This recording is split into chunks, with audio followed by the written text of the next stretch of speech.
Chapter 14. The visitor reappeared in the St. Farr City Park gazebo and gazed around the dark town square. The night was quiet, underlined by a steady stream of light static from the open mic at KOBO. There were no people downtown, no vehicles. The lights and signs of every shop were darkened, and the only sources of light outside were a few scattered streetlights. The visitor determined a new approach was needed if he was going to restore the broadcast. As far as he knew, Pat had gone and planned on never coming back. If that was the case, how would he find her? He decided the best place to start would be with someone who knew her, the old-timers. Harvey, May, and Lucky, anyone he had seen while he was in the tiny town, would likely know something about her. Maybe they would have a way to contact Pat. Then he could use them to convince Pat to return to St. Farr. It was a long shot, but it beat roaming the earth hoping to eventually cross paths with her. He started walking as quickly as his stiff legs would take him towards Old Town. It was only a block, but traveling on foot was difficult. Back in his home planet, he hardly moved at all. Maybe once or twice per day, he would lift the roots on the bottom of his soles from the soil and walk several feet to replant somewhere with more nutritional value. Now, his rooty feet were restricted by these ridiculous shiny tuxedo shoes, unable to touch the ground under any circumstances. He had seen how humans treated their planet and did not want to absorb and process anything in the Earth's soil. As the visitor continued to trek to Old Town, he noticed a bit of light coming from the only store near the town square that didn't close at 5. Warm, yellow-tinted light poured from the large front window, making it seem like an inviting den. Shelter from the dark streets of St. Farr. He changed course and began walking toward Wells Co.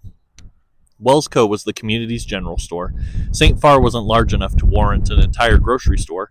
Some entrepreneurial young men had tried to open one a decade ago and quickly realized that fresh produce and meat would quickly rot and go rancid.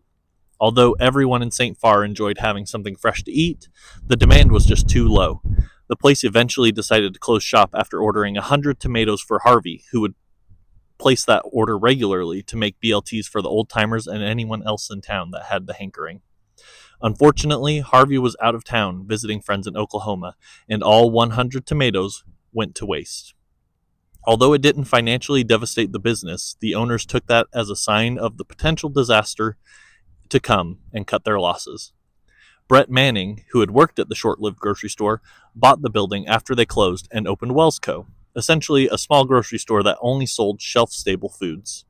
Dry rice, dry beans, canned goods, boxed cake mixes, dry pasta, and the like were available on the shelves year-round. The Mannings were also able to work with their suppliers to procure special, fresh products when needed. The business still wasn't thriving, but it was proving a necessary service for the community of St. Farr, and it made Brett happy. So he continued with no goals for growth or riches.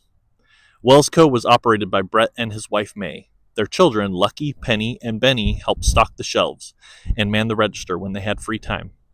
It was a family store run entirely by the Mannings. Everyone in St. Farr loved it.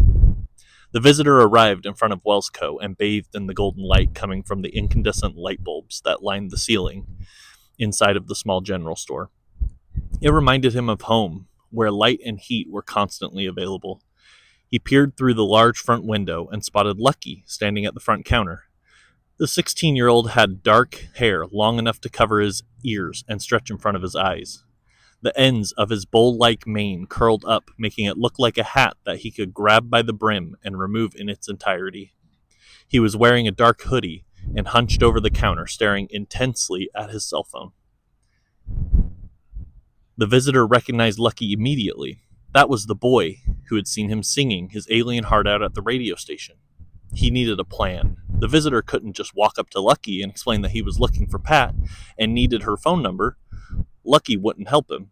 Teenage humans are notorious throughout the galaxy for being unhelpful when adults ask them to do something. Maybe, he thought, he could buy something. Try to act like a normal customer, browse the shelves a bit, take something up to the counter, and casually ask the boy if he knew Pat.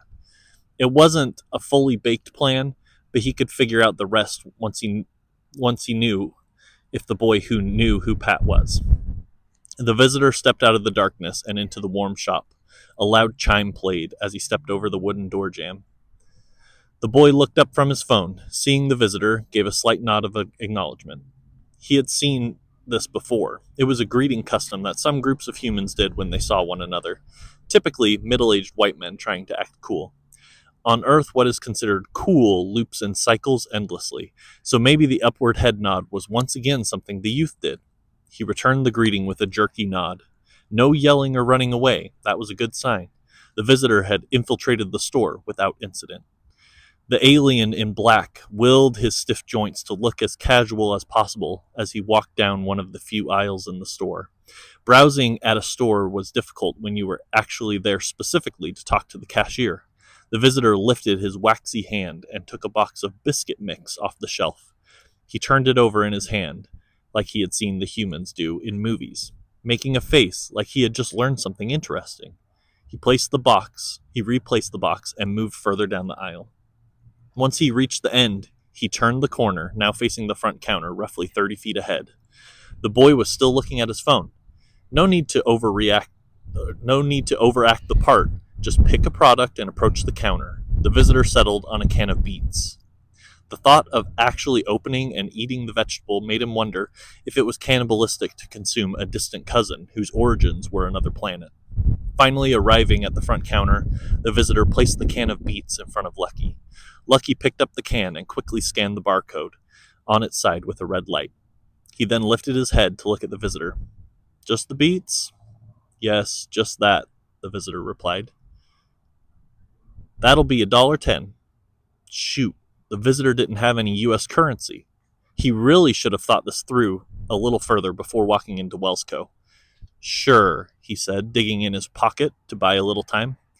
"Do you know Pat? She runs the radio station." The boy looked nervous. "I said that'll be $1.10, Lucky said louder than before. He knew. He had to know. The visitor continued digging in his pocket.